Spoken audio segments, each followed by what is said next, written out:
नमस्कार, मैं हूं मनोज कुमार। आप देख रहे हैं भारत साधना न्यूज। राजकीय पॉलिटेक्निक कॉलेज टांडा गुलाब राय पूरनपुर में मुख्यमंत्री योगी आदित्यनाथ उत्तर प्रदेश सरकार के टैबलेट वितरण योजना के अंतर्गत 29 अक्टूबर 2023 को मुख्य अतिथि श्री वरुण गांधी सांसद पीलीभीत द्वारा राजकीय पॉलिटेक्निक टांडा गुलाब राय पूरनपुर के सत्र 2022-2023 से संबंधित अंतिम वर्ष के 188 छात्र छात्राओं में से 178 छात्र छात्राओं को टैबलेट वितरण किए गए। कॉलेज के गेट पर पहुंचते ही प्रधानाचार्य श्री यज्ञ प्रकाश सहित सभी ने फूल मालाओं से श्री वरुण गांधी सांसद का स्वागत किया, जिसके बाद श्री वरुण गांधी ने मां सरस्वती की तस्वीर के आगे दीप प्रज्वलित कर कार्यक्रम का शुभारंभ किया। श्री वरुण गांधी सांसद पीलीभीत ने मंच पर अपने भाषण के दौरान छात्र छात्राओं का उत्साहवर्धन कर अपनी पढ़ाई का अनुभव भी साझा किया और कार्यक्रम के लिए संस्था प्रधानाचार्य सहित समस्त स्टाफ की सराहना की और मीडिया की आलोचना करते हुए और क्या कुछ बोले, पहले आप इस वीडियो को देखिए। जब हम लोग स्कूल में होते हैं या हम लोग कॉलेज में होते हैं तो अक्सर हम लोग समझ नहीं पाते कि समय की गंभीरता क्या है। ये समय दोबारा कभी आएगा नहीं और ये जीवन की नींव लगाने वाला समय है। मैं लंदन स्कूल ऑफ इकोनॉमिक्स में था, SOAS में, और मैंने इकोनॉमिक्स में डिग्री प्राप्त की, पहले अपने बैचलर्स, उसके बाद अपनी मास्टर्स। लेकिन इंटरेस्टिंग बात ये थी कि लंदन विश्वविद्यालय का जो चुनाव होता है उसमें मैं लड़के पहला नॉन वाइट, गैर यूरोपियन आप कहें या गैर गोरा कहें, या शब्दों में क्या मैं बोलूं, मैं पहले लंदन विश्वविद्यालय का पहला इलेक्टेड प्रेसिडेंट बना जो गैर यूरोपियन मूल का था।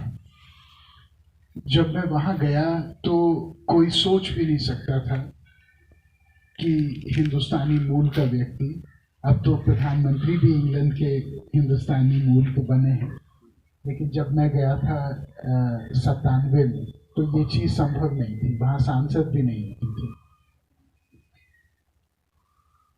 चुनाव में निर्दलीय लड़ा क्योंकि दो मुख्य दल हैं इंग्लैंड में। अपने फोन कृपया बंद कर दीजिए प्लीज। जो स्टूडेंट्स हैं वो तो अनुशासित हैं, लेकिन जो राजनीतिक लोग साथ आए हैं उनके साथ थोड़ा सा हम लोगों को प्यार से निवेदन करना पड़ता है। कंजर्वेटिव पार्टी है और लिबरल पार्टी है, लेबर पार्टी जिसको कहते हैं, और ये दोनों दल के अपने स्टूडेंट संगठन होते हैं। और स्वाभाविक बात है कि उनमें से किसी ने तो मुझे टिकट दिया नहीं, तो मैं निर्दलीय चुनाव लड़ा। मेरे से पहले जितने लोग निर्दलीय कभी चुनाव लड़े सबकी जमानतें जब्त हुई, तो मुझे भी लोगों ने उसी दृष्टि से देखा। लेकिन मैं चुनाव जीत गया, मैं कम वोट से जीता, बट मैं चुनाव कैसे जीता इसमें मैं 1 मिनट बोलना चाहता हूँ। लंदन यूनिवर्सिटी का चुनाव बहुत बड़ा चुनाव माना जाता है। जैसे दिल्ली यूनिवर्सिटी का चुनाव होता है जो अखबार में भी छपता है, कौन जीतता है कौन हारता है, उसी तरीके से लंदन यूनिवर्सिटी उससे भी 4 कदम आगे है। और जो डिबेट होती है लंदन यूनिवर्सिटी के चुनाव में, उसको मॉडरेट ब्रिटेन का प्रधानमंत्री खुद करता है। उस वहाँ बैठता है और प्रश्न पूछते हैं, और ये एक प्रथा चलती आ रही है पिछले शायद 100 वर्षों से। तो बाकी लोग जो चुनाव लड़ रहे थे वो स्टूडेंट इश्यूज पे उन्होंने बात की।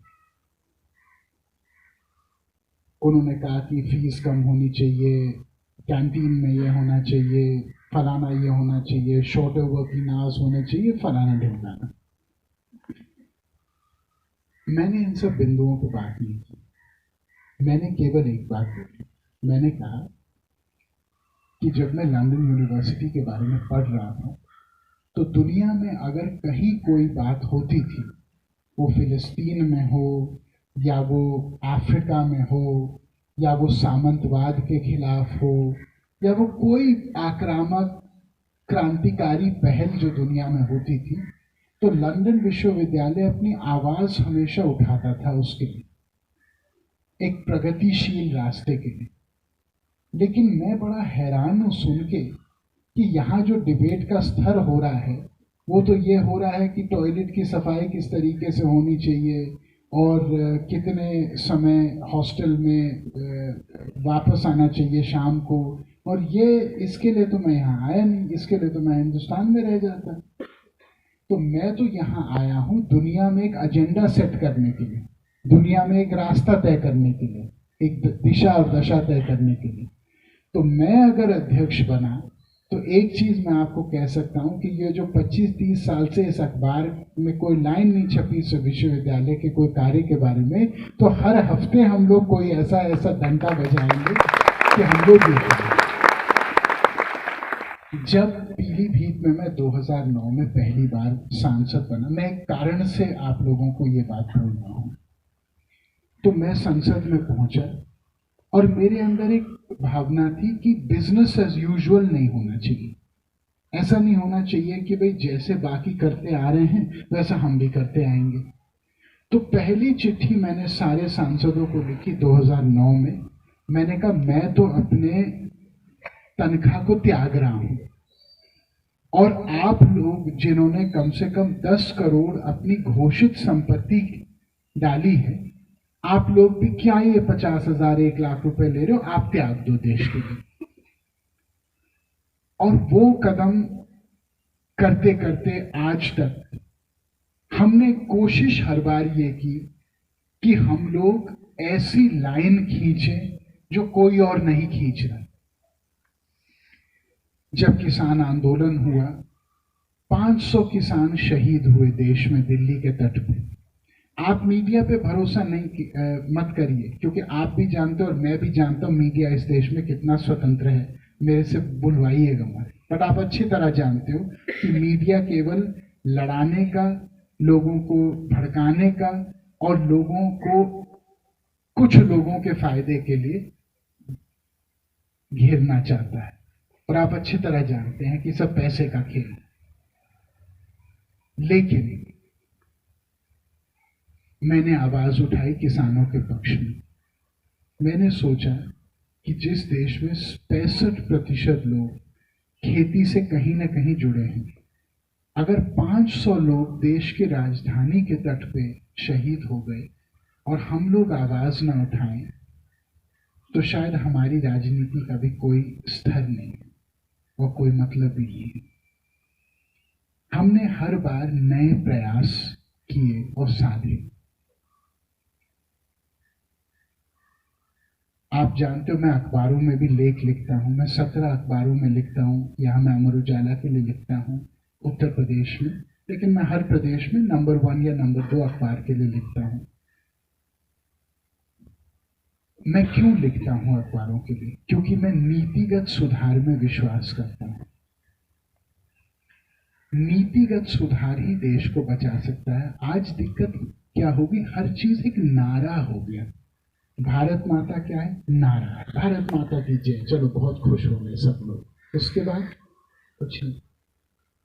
देश नारों के साथ नहीं बनेगा भैया, देश बनेगा नीतिगत सुधार से। और वो नीतिगत सुधार के लिए पहले खुद कुछ सीखना जरूरी है। माफ करिएगा, जो लोग आज राजनीति में आ रहे हैं उनमें से बहुत सारे लोग ऐसे हैं कि आप उनको किसी नीति पे अगर पूछें तो उनकी जानकारी बहुत सीमित है, तो वो आगे करेंगे क्या? एक स्तर हमेशा राजनीति में रहना चाहिए। पंडित नेहरू जब पहले प्रधानमंत्री बने तो एक सरदार हुकुम सिंह थे, अकाली दल के हेड, पार्लियामेंट में। तो उन्होंने बहुत भयानक भाषण उनके खिलाफ दिया। उन्होंने कहा नेहरू चीटर है, नेहरू झूठे हैं, किसी कारणवश। नेहरू जी सुनते रहे, पार्लियामेंट में लोगों ने हल्ला भी किया, उन्होंने उनको शांत किया। मावलंकर उस समय लोकसभा के अध्यक्ष थे। 4 महीने बाद मावलंकर जी का स्वर्गवास हो गया। तो पार्लियामेंट के सेंट्रल हॉल में हुकुम सिंह और बाकी लोग बैठे थे, तो ये चर्चा हो गई कि नेहरू जी ने हुकुम सिंह, जिनके पार्टी के केवल 4 सांसद थे उस समय, लोकसभा का अध्यक्ष बना दिया। अब हुकुम सिंह थोड़ा तंग रह गए। उन्होंने कहा भैया अभी तो मैंने इनके खिलाफ बहुत जोरदार भाषण दिया था। तो उन्होंने कहा शायद कोई लिखने में गलती हो गई होगी, बलदेव सिंह उस समय रक्षा मंत्री थे, शायद उनका नाम होगा। उन्होंने कहा नहीं जी ये तो आपका ही नाम लिखा है। तो गए पंडित जी से मिलने। वो पंडित जी बुजुर्ग आदमी। उन्होंने कहा पंडित जी ऐसे है, हो सकता है कि आपकी याददाश्त में कोई कमी है, मैं तो वही हुकुम सिंह हूँ जिसने आपको पेला था सदन में 4-5 महीने पहले। तो पंडित जी ने कहा हाँ मुझे अच्छी तरह याद है, आपने तो बहुत अच्छा बोला। अब ये थोड़ा आश्चर्यचकित हो गए, अब शांत हो गए। पंडित जी ने कहा कि सरदार जी इस देश में इस समय नेहरू नेहरू बहुत ज्यादा चल रहा है। ऐसे भी लोग शीर्षस्थ पदों पे आसीन होने चाहिए जो नेहरू को बुरे भले बोलने की कुवत रखे। ये हिंदुस्तान के लोकतंत्र की ताकत है कि आज आप में से भी कोई व्यक्ति खड़े होके वरुण गांधी को अपनी बात पूरे आत्मबल के साथ रख सकते हैं। ये पंचायती पना अगर मौन हो गया तो हमारा लोकतंत्र मौन हो जाएगा। मैं यहाँ पे आया हूँ एक बहुत बड़ी उम्मीद के साथ, और वो उम्मीद मेरे सामने बैठी हुई है। 2-3 निवेदन मैं आपसे करना चाहता हूँ। एक, अपनी सोच हमेशा स्वतंत्र रखना। किसी के दबाव में कभी अपनी सोच को मत घुमाना। हो सकता है आपकी सोच लाइन से बिल्कुल अलग हो, कोई बात नहीं। जीवन में कोई लाइन नहीं होती, जहां आप खड़े होते हैं लाइन वहीं से शुरू होती। जरूरी नहीं कि किसी बड़े मॉब का हिस्सा आप बने। अगर 10 लोग एक चीज बोल रहे हैं, जरूरी नहीं कि 11वां भी वही चीज बोले, बल्कि जो व्यक्ति थोड़ा अलग दिखता है उस व्यक्ति का साहस और चरित्र भी ऊंचा माना जाता है। तो हमेशा अपनी स्वतंत्रता को बरकरार रखें। जरूरी नहीं कि मेरी बात के हाँ में हाँ मिला। हो सकता है आप खांटी विरोध मेरा करें, आपका स्वागत है, लेकिन अपनी सोच को गिरवी मत रखना किसी के प्रति। अपने माँ बाप के प्रति भी नहीं, भगवान के प्रति भी नहीं। आपकी सोच होनी चाहिए।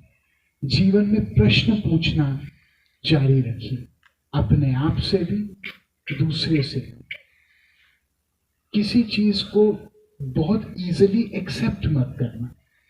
कोई व्यक्ति आपसे कोई बात कह के भाई यही करना चाहिए, आपको पूछना चाहिए क्यों करना चाहिए, इसके पीछे क्या कारण है, इसके पीछे तर्क क्या है।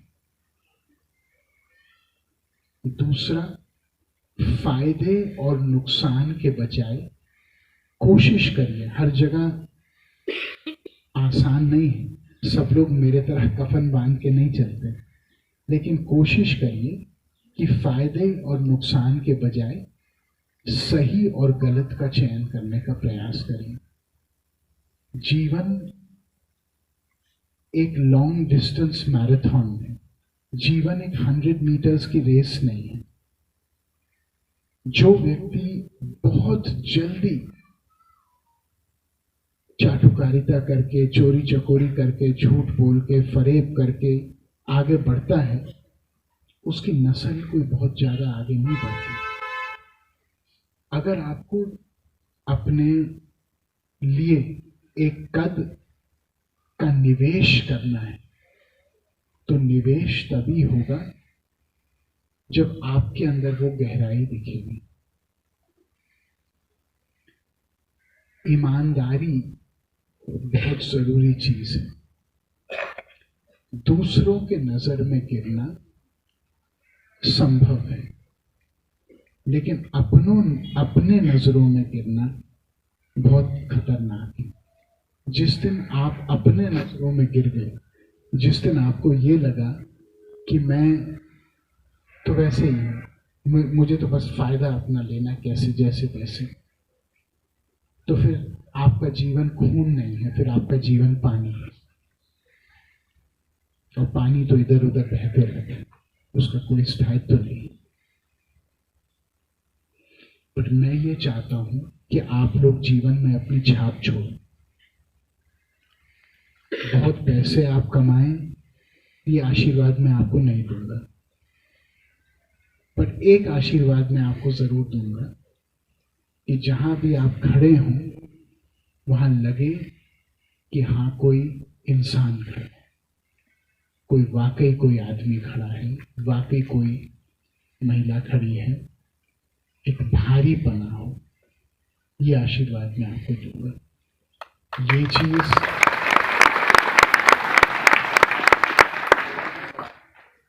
जिंदगी में हल्कापन नहीं होना चाहिए। मैंने कई स्टैंड लिए, धारा के खिलाफ स्टैंड लिए, आप में हर आदमी जानता है, हर आदमी के बस की बात नहीं है। क्या कभी कभी मैंने संकोच नहीं किया? कई बार किया, मैं भी एक इंसान हूं।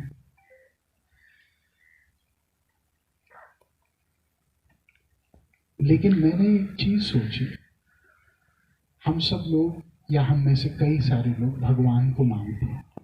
कोई नानक कहता है, कोई वाहिगुरु कहता है, कोई भगवान कहता है, कोई परम पिता परमेश्वर कहता है, कोई अल्लाह कहता है। अलग अलग नाम से हम भगवान को पुकारते हैं, है सब एक ही शक्ति। ये भगवान को हमने देखा तो है नहीं, तो हम भगवान को क्या मानते हैं?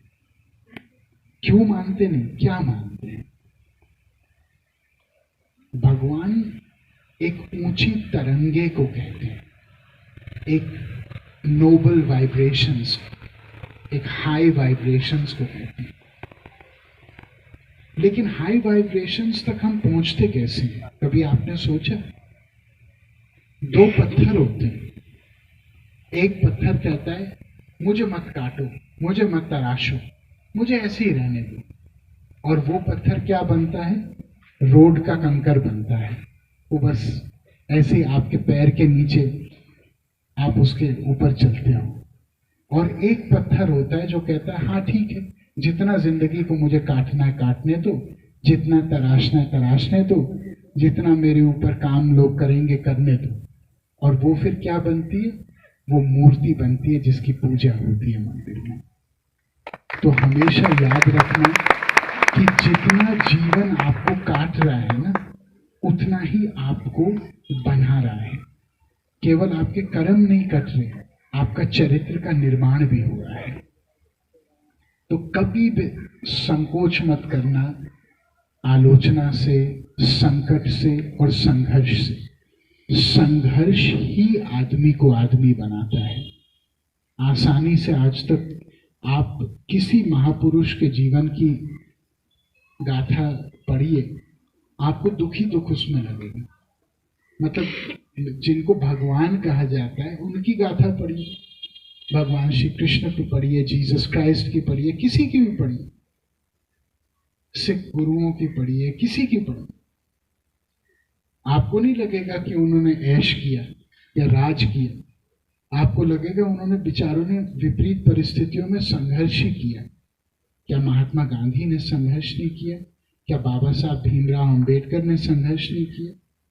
किसने संघर्ष नहीं किया? क्या नेहरू जी 20 साल जेल में नहीं रहे? शहीद भगत सिंह की कहानी आप जानते हो, नेताजी सुभाष चंद्र बोस का आज तक नहीं पता कि उनके चले कैसे गए। चंद्रशेखर आजाद की कहानी आप जानते हो। मतलब एक लंबी फहरिस्त है। मैं नहीं कह रहा हूं कि वो आपकी कहानी है, बट आपके हर कदम में उन कहानियों की एक गूंज भी है। मेरा अगर आप लोगों के लिए कोई मानना है तो वो ये मानना है कि आपके जीवन का कोई गहरा अर्थ हो। आपका जीवन का अर्थ केवल मजा करना और मौज करना नहीं है। आपका जीवन का अर्थ है कि जब आप नहीं रहे 40, 50, 60 साल बाद जब भी, तो मैं चाहता हूं कि लोग कहें कि ऐसा आदमी पैदा होना बहुत बड़ी बात है, या ऐसी महिला पैदा होना बहुत बड़ी बात है। और अपने आप को लाइटली मत लेना। जब मैं कहीं जाता था, जब मैं छोटा था, तो मेरी माँ मुझे एक लाइन बोलती थी, बेटा घर की इज्जत तुम्हारे साथ चल रही है। और मैं इस चीज को बहुत गंभीरता से लेता था। और मैं चाहता हूं कि आप जहां जाएं, आपके घर की इज्जत आपके साथ चले और आपकी इज्जत लगातार बढ़े। ये मेरे आपके लिए प्रार्थना है। बहुत बहुत धन्यवाद। अपॉर्चुनिटीज़ को लेके या किसी तरीके को लेके एक बार मेरा नंबर सब लोग लिख लीजिए। अगर कभी कोई दिक्कत पड़े या कोई बात पड़े तो सीधे आप मेरे से संपर्क कर सकते हैं।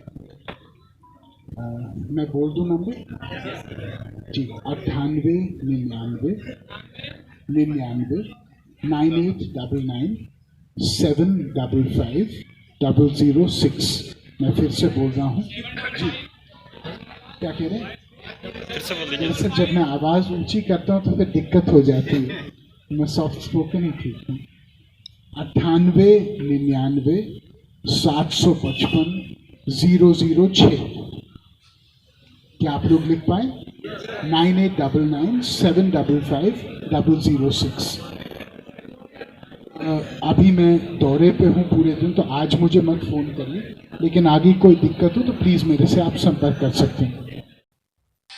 संस्था प्रधानाचार्य श्री यज्ञ प्रकाश आर्य ने श्री वरुण गांधी को स्मृति चिन्ह भेंट कर उपस्थित सभी व्यक्तियों का आभार प्रकट किया। इस कार्यक्रम का संचालन संस्था के श्री अजय गुप्ता व्याख्याता विद्युत द्वारा किया गया तथा संस्था के समस्त स्टाफ ने कार्यक्रम संचालन में सहयोग किया। कार्यक्रम में समस्त स्टाफ एवं छात्र छात्राओं सहित क्षेत्र के सम्मानित नागरिक भी उपस्थित रहे। फिलहाल इस खबर में इतना ही। फिर मिलते हैं ऐसी कोई खबर के साथ में। जब तक के लिए मैं मनोज कुमार आपसे विदा लेता हूं। नमस्कार।